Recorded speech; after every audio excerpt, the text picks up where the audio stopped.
Bonjour à tous et bienvenue dans une nouvelle émission de Paroles de femmes. Si vous étiez là hier, je vous ai dit que nos amis, mes amis Annabelle, Aurélie et Laure ne sont pas là cette semaine. Mais cette semaine, nous avons des invités, un couple qui nous vient tout droit du Congo-Kinshasa. C'est le pasteur Nana ainsi que le prophète Francis Ngawala. J'ai commencé à l'envers. J'ai commencé par votre épouse. Bienvenue sur le plateau de Paroles de femmes. Merci beaucoup. Nous sommes dans Paroles de femmes. Nous sommes dans Paroles de femmes, honneur aux femmes. Ouais. Mais aujourd'hui, alors que cette semaine, on parle du couple, de l'idéal de Dieu pour notre couple. Aujourd'hui, on va parler des hommes. Donc aujourd'hui, vous allez pouvoir défendre, représenter vos collègues masculins. Yes. On va parler de qu'est-ce que le mari attend de la femme. Parce qu'hier, on a parlé de l'idéal de Dieu pour notre couple. Et on a compris en fait que le couple aussi, c'est des individus qui viennent d'un milieu familial, qui viennent peut-être, qui ont des expériences passées. Et en fait, entre l'idéal de Dieu et la réalité, il y a des fois un chemin. Et dans ce chemin, c'est aussi de comprendre qu'est-ce que l'un attend de l'autre, parce que qu'on le veuille ou non, nous avons des attentes dans le couple. Et l'homme, le mari, a des attentes envers son épouse. Ne vous inquiétez pas, mesdames. Hein. Demain, on va parler aussi de ce que nous, les femmes, on veut. Donc, restez connectés. Mais aujourd'hui, on va parler des hommes. Qu'est-ce que le mari attend de sa femme? Prophète Francis, à vous la parole. je rigole un peu parce que je sens que ça sera chaud. Oui. Mais en fait, l'homme, en tant que tel, il attend beaucoup. Comme nous l'avions dit lors de l'émission précédente, c'est que lorsqu'on parle de la femme comme étant l'Ebenezer, c'est ce secours qui vient compléter à ce qu'on manque pour qu'on soit complet. Donc, ça veut déjà dire que l'homme, premièrement, attend de sa femme d'être complété dans ce qui lui manque, d'être, si vous voulez, redressé partout où il a des failles pour que les deux puissent avancer ensemble. Alors, l'homme a besoin d'une femme qui sache tenir le foyer. Tenir le foyer ne veut pas dire essuyer les verres, ni nettoyer les assiettes. Mais ça veut simplement dire que quand l'homme est chez lui à la maison, qu'il sente juste que, quelque part, il est pris en charge. Même émotionnellement, il est pris en charge. Ensuite, l'homme, pour se sentir bien chez lui, il a besoin de la paix. Vous savez, dans Job 5, verset 24, la Bible dit « Tu connaîtras la paix dans ton foyer ». Vous savez, ma sœur, on peut avoir une femme qui prépare plus que le cordon bleu, rouge, gris mélangé, mais rien ne vaut une femme qui vous donne la paix. Ouais. Vous savez, il y a de ces hommes qui perdent même leur santé, parce que la femme en soi, c'est vraiment une personne qui fait tout pour que le monsieur n'ait pas la paix. Or, la Bible dit, la femme sage bâtit son foyer. Dans le foyer bâti, l'homme est dedans. Ça veut dire que cet homme a besoin de paix. Moi, en tant qu'homme, vous savez, je vois beaucoup de choses dans nos cités, que ce soit au Congo, en Afrique, même ici en Occident. On se rend quand même compte qu'il y a des gens qui ne sont pas pressés de rentrer chez eux. Parce que vous lui dites, rentre chez toi, il dit, ah! C'est un peu comme l'histoire que j'ai lue sur Internet l'année passée, pendant le confinement en Italie. Interdiction formelle de sortir. On trouve un homme dehors en train de marcher et la police lui dit « Mais tu sais qu'on va t'arrêter » et il répond « Mais justement, c'est ce que je cherche. On lui dit « Non, mais vous devez rester chez vous à la maison avec votre femme. » Il dit clairement à la police, il dit « Ah mais non, je préfère la prison que rester avec ma femme. » Et il y en a plusieurs. Malheureusement, on a vu par exemple en Chine comment est-ce que dès le premier allègement des mesures de confinement, il y a eu beaucoup de couples, plusieurs couples qui ont demandé le divorce. Parce que les gens se sont rendus compte qu'en fait, la paix que j'avais, c'était comme des leurres. Donc c'était comme de la poudre aux yeux, que je ne pouvais pas me rendre compte parce que je n'étais jamais là. Mais là, l'homme est là et il se rend juste compte que ça ne va pas. Moi, j'ai vu des femmes, ma sœur Nadine, elle adore se disputer, au point que vous pourrez l'amener sur un terrain de sprint, dans une arène de sprint, des personnes qui aiment se disputer, et elle remporte la médaille d'or avec succès. Et moi, j'aimerais renchérir un peu ce que mon mari dit. Il y a des femmes qui pensent qu'elles n'ont que de droits, okay? Et les maris n'ont que de devoirs. Je vois un peu comment, la mentalité un peu en Occident, comment ça se passe. En fait, la femme en Occident pense que le mariage est différent de notre société africaine. Le mariage, c'est juste une institution divine. Elle est telle avec des bases que Dieu a prescrites. Okay? Mais la femme occidentale pense que, bon, elle a plus de droits et que l'homme n'est là que pour remplir des devoirs. Et dans ce contexte-là, l'homme est un peu comme marginalisé.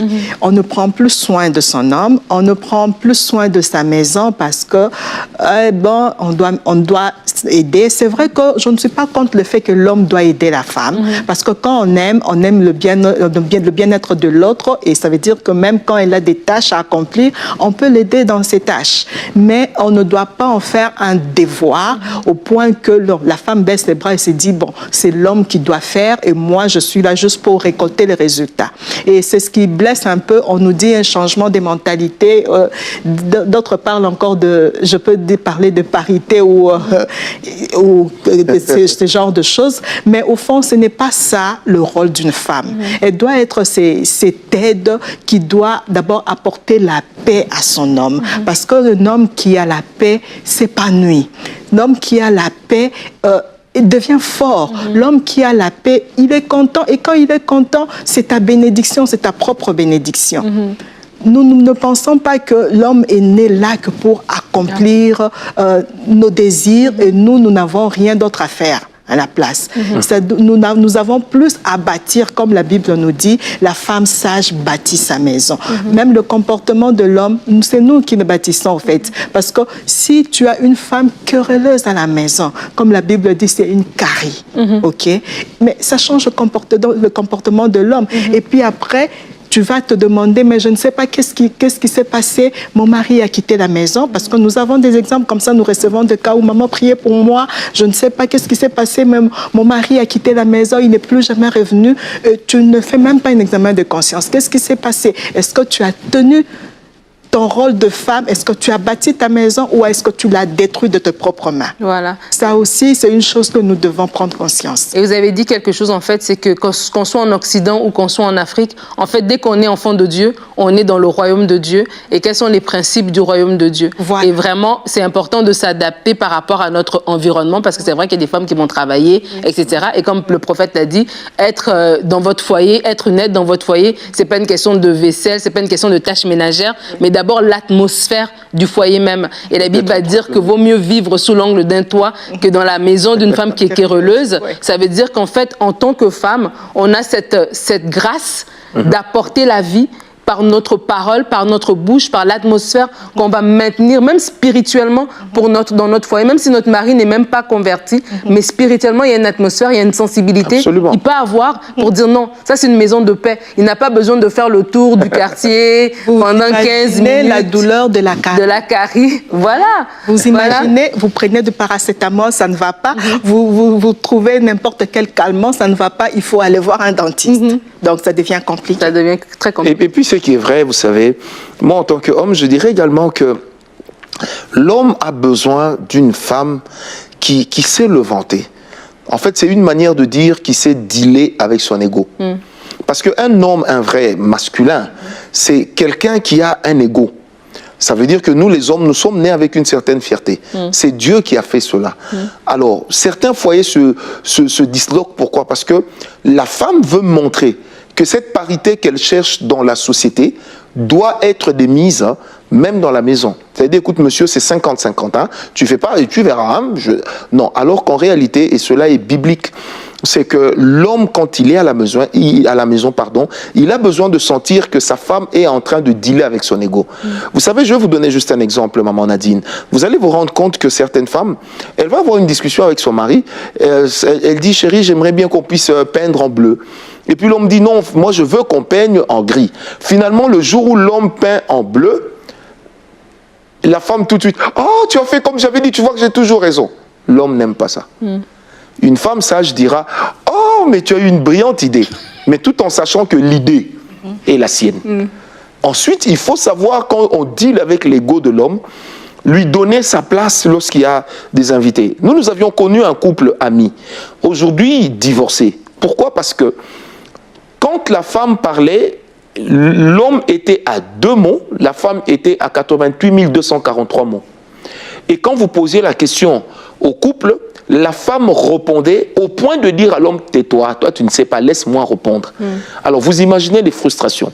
Au point qu'un jour, je les ai ramenés à rencontrer un autre ami qui m'a tout de suite dit, Francis, si ce couple fait encore 1 année, viens m'ajouter un doigt. je ne suis pas prophète, mais il est impossible à ce couple d'avancer. Je dis pourquoi. Il me dit, la femme prend trop le devant et écrase trop l'homme et l'humilie. Mais en fait, surtout en Occident, vous allez vous rendre compte que la femme, favorisée par la loi, elle tente toujours de prendre le dessus, surtout lorsqu'elle n'est pas vraiment une chrétienne affermie.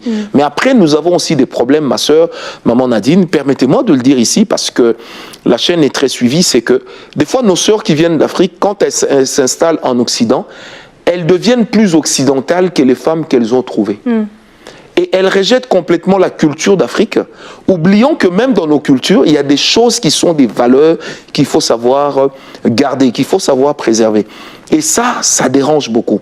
En fait, des fois, les gens ne se rendent pas compte que même en Occident, certains comportements affichés par certaines femmes sont des comportements affichés par les femmes d'une certaine éducation, par des femmes d'une certaine instruction qui est peut-être de niveau qui n'est pas complètement bien. Parce qu'un homme, qu'il soit jaune, qu'il soit blanc, qu'il soit noir, qu'il soit, je ne sais pas, métis, tout homme a besoin d'une femme qui sait dealer avec son ego. Une femme qui sait l'apprécier, en fait. C'est dire de pas mépriser l'autre, en fait. Et une femme qui le met à sa place d'homme, qui lui montre que voilà, tu as des responsabilités, il faut que tu les assumes.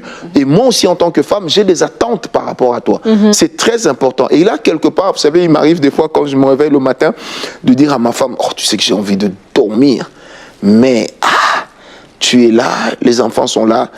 Et je dis toujours, il faut bien que quelqu'un commence d'abord par se battre.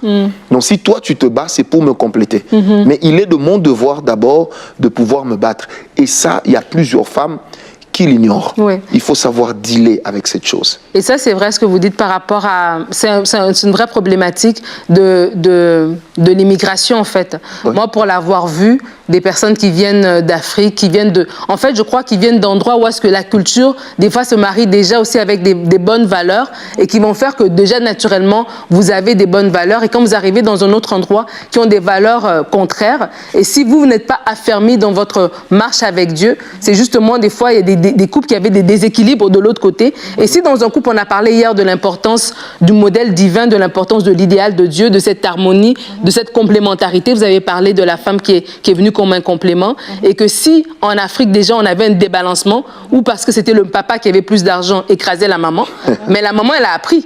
Alors quand elle se retrouve dans un autre environnement où elle va écraser l'autre, mais c'est pas le modèle de Dieu. Le modèle de Dieu, c'est pas le mépris. Le modèle de Dieu, c'est apprécier. Le modèle de Dieu, c'est d'être cette femme qui sait parler la vie dans son homme, qui sait donner ce foyer, qui sait l'apprécier, le valoriser par rapport à qui il est. Et ça, c'est vraiment important de le savoir, en fait. Et puis, le couple n'est pas bâti sur l'argent. Et puis moi, je peux dire, parlons un peu de ces personnes qui viennent de l'Afrique en Occident. En fait, moi, je dis toujours, une personne qui n'a pas de personnalité, qui n'a pas de valeurs, c'est ce genre de personnes qui se laissent influencer deux fois par l'environnement autour. Parce que qu'on ne se leurre pas, même en Occident, il y a des familles qui respectent encore les bases bibliques. Il y a des familles qui, même païennes, mais qui respectent encore la loi de la famille, le sacré de la famille, contrairement à certaines familles. Mais si nous nous basons sur le mauvais ou le négatif de l'environnement, c'est parce que nous n'avons pas d'abord de bases, nous n'avons pas de valeurs que nous voulons perpétuer après. Et ça, c'est la chose que la femme doit d'abord comprendre. Nous sommes chrétiens, nous avons une base instituée par Dieu, par Christ, et par rapport à cette base, nous allons même dans l'Ancien Testament, quand la Bible nous dit la femme doit être soumise à l'homme. Ok? Ce n'est pas parce que quand Dieu parle de la femme, notre doit être soumise, qui veut dire que la femme doit être écrasée. Non, la femme doit juste être derrière l'homme pour l'accompagner, le soutenir, ok? L'aider dans sa tâche. Mais quand on dit à la femme doit être soumise, on la prend au premier degré. Ça veut dire que, bon, je serai marginalisée, je serai écrasée et je dois me défendre par rapport à cela. Que dirons-nous de ces femmes dans l'Ancien Testament qui appelaient leur mari Seigneur? Oh non, les femmes, je ne vous demande pas d'appeler Seigneur, mais si vous voulez, c'est aussi une marque de tendresse. Oui, ça ne te diminue pas. Ok, mais bon, qu'est-ce que nous dirons de ces femmes? Est-ce qu'elles étaient marginalisées, diminuées? Où elle n'avait rien à dire. Donc, Sarah appelait effectivement Abraham Seigneur, Mais vous allez voir la relation fusionnelle qu'ils avaient a fait que c'est la même Sarah qui a poussé Abraham à pécher. Et Abraham s'y est, permettez-moi l'expression, carrément soumis. Alors c'est juste pour dire que ce soit en Occident, que ce soit en Afrique, de part et d'autre, il y a des failles dans nos cultures. Mais le plus important lorsqu'on est chrétien, c'est de savoir quoi rejeter et quoi garder. Parce qu'en Occident, il y a tellement de bonnes valeurs qu'il faudrait absolument les garder. Mais en Afrique, il y a aussi tellement de bonnes valeurs. Aujourd'hui, le monde tente à devenir un peu comme un monde sans frontières culturelles. Donc, il est important que nous puissions toujours considérer le meilleur côté de chaque peuple. Alors, l'homme également a besoin d'une chose, c'est d'avoir une femme qui a aussi une vision pour sa vie. Vous savez, des fois, nous rencontrons des femmes, tu lui poses la question, qu'est-ce que tu veux être dans ta vie? C'est un peu comme la première fiancée du roi, du prince Hakim, dans Un prince à New York. Je ferai tout ce que tu voudras. Et qu'est-ce que tu as comme rêve? Tout ce qui te plaira, mon Seigneur. Non, quand Sarah appelait Abraham Seigneur, ce n'était pas dans le sens d'une vénération, mais c'était dans le sens d'une révérence. Et quand on parle de révérence, il y a ce respect que l'on donne à l'autre, tout simplement. Et ça, c'est important parce qu'une femme peut aussi avoir une vision. Je me rappelle un jour, j'étais en train de discuter avec ma femme. Il peut arriver que même dans un ministère, que la femme ait le leadership et pas l'homme. On a vu ça avec Catherine Kuhlman. Son mariage, c'était carrément détruit. On a vu, par exemple, avec Maria Woodworth-Etter, le mariage s'était bien construit. Pourquoi? Parce que la femme, sur le plateau, c'était elle qui était pasteur principal. Mais en dehors du plateau, c'était l'homme qui était le chef de la famille. Bon, il y avait aussi cet équilibre-là, et cet équilibre est toujours important lorsque nous parlons des couples chrétiens. Mais il faut aussi, et ça j'aimerais vraiment insister mordicus, c'est de savoir que le fonctionnement de l'homme et de la femme par rapport à l'être opposé n'est pas toujours le même. Je m'explique. Un homme vrai a besoin d'une femme qui l'attire, d'une femme aussi qui le provoque. Tenez, j'ai rencontré un couple en Belgique. Ils avaient beaucoup de problèmes. Et c'était quoi le nœud du problème? Quand l'homme sort de la maison à 6 h du matin, la femme est en robe de nuit. Lorsque monsieur revient à 19 h, la femme est encore en robe de nuit. Finalement, le monsieur a commencé à aller voir ailleurs. Et quand ils m'ont appelé, la femme était convaincue qu'il y avait un problème spirituel. L'Esprit de Dieu m'a parlé. J'ai dit à la dame, non. En fait, tes beaux vêtements, tes belles chaussures, tes belles montres, tes bijoux que l'homme achète, il ne l'a jamais vu là où tu l'aimais. Et en fait, madame, tu n'attires pas ton mari. J'ai dit, tu vois la petite secrétaire là au travail, elle est en train de faire ses chichots et tout ça, parce qu'elle veut attirer ton mari. Or, l'homme fonctionne à la vue. Et ça, c'est universel. L'homme fonctionne à la vue. Généralement, l'homme, il lui suffit de voir un petit bout de jambe, et puis tout de suite, c'est elle est bien. Et l'homme, malheureusement, est comme ça. Alors, mes sœurs, n'êtes-vous pas de celle qui nous avait dit un jour que l'homme est un éternel enfant? Il faut savoir provoquer ton mari. Il faut savoir... Vous savez, il y a des gens, même chez eux à la maison, qui ne vivent pas leur liberté. Vous allez vous rendre compte de la femme qui s'habille comme si elle était en train de contribuer à la salubrité publique. Ça veut dire que sa robe est capable, partout où elle passe, de laisser des traces de la robe qui était en train de balayer carrément le passage. Pourquoi? Parce que c'est trop long, monsieur ne peut pas voir mes jambes, je ne peux pas mettre des bras cassés, monsieur ne doit pas voir ça. Mais remarquez même dans les religions qui prônent ce genre de choses, comment les hommes sont infidèles. Pourquoi? Parce que l'homme fonctionne à la vue. L'homme a besoin. Et la Bible dit, le cœur de l'homme est insatiable. L'homme peut dire, vous savez, un homme garçon est capable de dire à 10 femmes en un jour, « Oh, tu es belle, tu es belle, tu es belle ». Chose qu'une femme honnête ne fera pas. Donc là, on résume, l'homme a besoin de respect, a besoin de la paix dans le foyer, a besoin d'une femme qui a une vision, qui sait où est-ce qu'elle va, qui a des principes, qui a des rêves. Il a besoin d'une femme qui reste coquette, donc qui sait rester attirante. J'aime bien dire qui sait le provoquer. Qui sait le provoquer, voilà. Pas provoquer les voisins, mais provoquer son propre mari. Cela est très important. Vous savez, surtout nous autres qui sommes des hommes publics. Vous savez, quand vous êtes un homme public, mes sœurs, ça je vais vous le dire, je suis un homme public, ça fait des années, plus d'une vingtaine d'années. Quand vous êtes un homme public, même si vous avez un défaut physique, les femmes aiment les hommes qui sont célèbres. Les femmes aiment les hommes qui sont devant. Quand elle te regarde, elle t'a déjà maquillée. Elle a même déjà refait ta dentition comme elle veut. Alors maintenant, toi, tu es là, tu lui dis, c'est mon mari. Non. Et je voudrais le dire. Ne pensez pas, mesdames, qu'avec un homme, parce qu'il vous a passé l'anneau au doigt, c'est du tout acquis. L'homme n'est pas comme ça. L'homme est insatiable. Et rien n'est acquis jusqu'à la mort. Il n'y a que la mort qui dira, il n'a été que mon mari. Et or, ça, c'est une guerre permanente, une lutte permanente que la femme doit livrer pour pouvoir garder son mari pour elle. Vous savez, quelquefois, tout ce qu'il faut à la femme, c'est de se rendre compte quand on roule, il est attiré par quel genre de femme. Parce que des fois, c'est juste des petits détails auxquels elle aussi peut s'accommoder. Mais d'autres aussi, c'est qu'on peut tomber sur un homme qui est, excusez-moi l'expression, qui est un obsédé et qui, lorsqu'il voit une femme, ah, elle est bien, ah, elle est bien. Là, je parle, ça c'est un caractère purement déséquilibré. Ouais, ça, c'est pas bien. Ça, c'est pas bien et c'est vraiment pas encouragé. Mais l'homme a besoin de cela. Il a besoin que sa femme, je dis bien que sa femme, pas les sœurs de l'église, pas les employés, pas les collègues de travail, mais il a besoin que sa femme sache l'attirer, que la femme se fasse belle. Ma sœur, toi, tes beaux vêtements, c'est quand tu sors. Mais en réalité, quand tu sors et que tu enfiles tes beaux vêtements, ce n'est plus pour moi. Parce que tu es à côté. Et la personne qui est à côté, je ne la vois pas. Ce sont les autres qui la voient, puisque nous faisons route ensemble. Et ça aussi, les femmes, quand tu lui dis, ah, mais comment tu te fais belle parce qu'on sort? Mais c'est pour toi que je me fais belle. Non, non, non. Là, tu es en train de sauver une image. Non, non, tu es en train de sauver une image. Moi, j'ai besoin que quand on est là, nous deux, quand je te regarde moi-même, je me dis, et Dieu créa la femme. Très important. Ouais. Donc c'est important. Et vous, pasteur Nana, qu'est-ce que vous pourriez rajouter par rapport à ça? Qu'est-ce que l'homme attend de sa femme? Le mari attend de sa femme. Bon, moi je pense que l'homme attend de sa femme aussi qu'elle ne soit pas qu'elle ait une vision comme il a dit. Quand une femme a une vision, elle saura aussi recadrer son homme quand deux fois il est en train de dérailler ou de passer à côté. Parce que la plupart des femmes je pense que le mariage s'arrête à l'église, nuit de noces, faire des enfants, et puis elle n'a aucune vision de l'avenir. Qu'est-ce qu'il attend? Qu'est-ce qui doit conduire son homme à la réussite, par exemple, ou au succès, ou quels sont les buts à atteindre dans leur foyer? Or, c'est ce genre de femme que l'homme a besoin.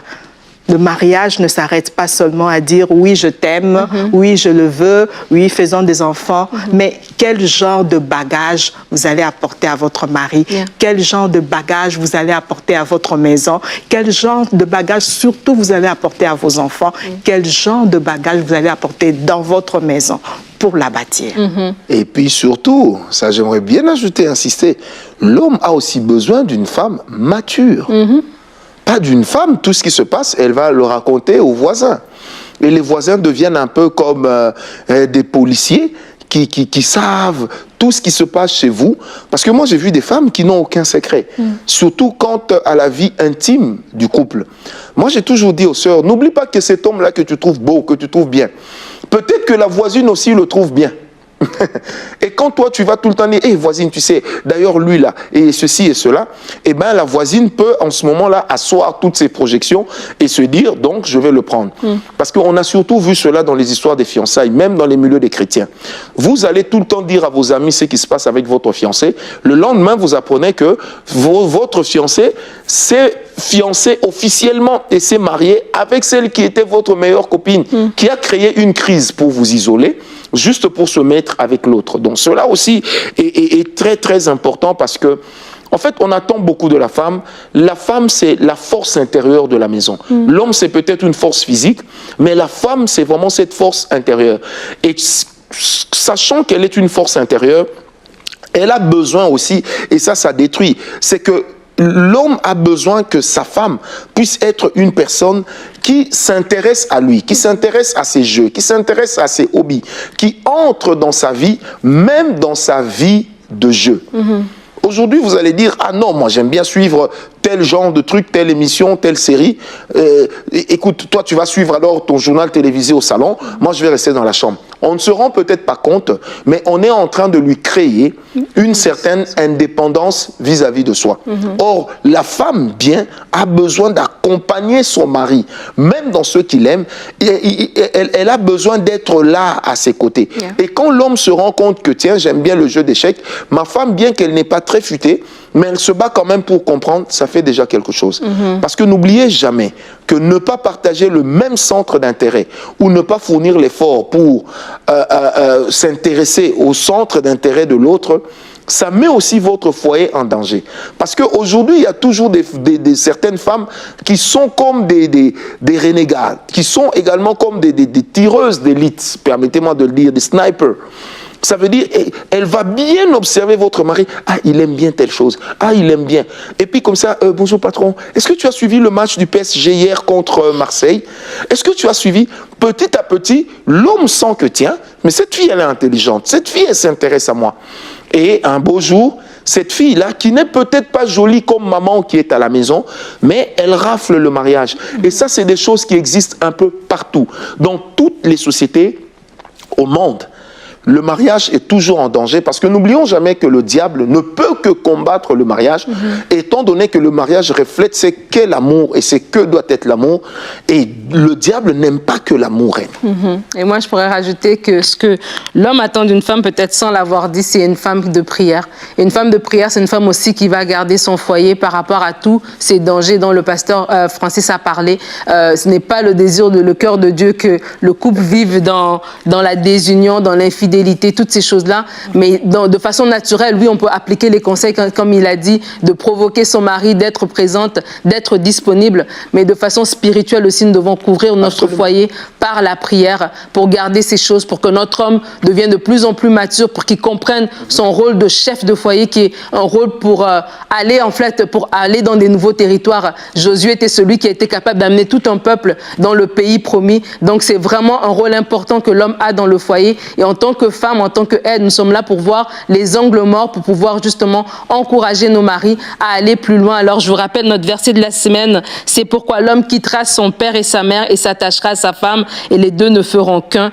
Ainsi ils ne sont plus deux mais ne font qu'un, que l'homme ne sépare point ce que Dieu a uni, que l'humain, que les secrétaires, les voisines, qui que ce soit ne sépare point ce que Dieu a uni. Et j'aimerais vous remercier aussi, vous êtes nombreux déjà alors que nous sommes dans cette campagne des 3500 héros, nombreux que vous êtes, à vous être rejoints à ce groupe de personnes qui font cette offrande sacrificielle de 1000 € pour terminer le bâtiment de EMCI et pour l'équiper. Merci de le faire. Si vous voulez rejoindre les 3500 héros, je vous invite à aller sur le site emcitv.com/3500 et nous, on va se retrouver demain. Notre thème sera « Qu'est-ce que la femme attend de son mari ?» Donc, match retour demain avec le couple Gawala. Merci de nous avoir suivis. Bonne journée.